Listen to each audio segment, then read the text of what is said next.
Allohga qasam deb aytaman. Hajdan avlo amal bor. U ro'zadir. Ro'zangizni tuting, qarzlaringizni bering.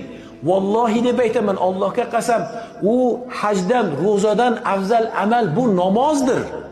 Avval ma yus'alu abdu anhu as-salat deydi.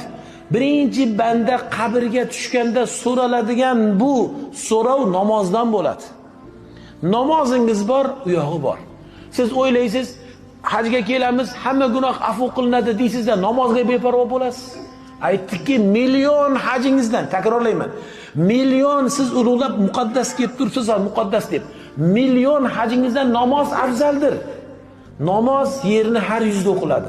Namoz kunda 5 mahal o'qiladi. Namoz bandasi bilan Allohning orasidagi bog'dir. Hajni qilasiz, ketasiz.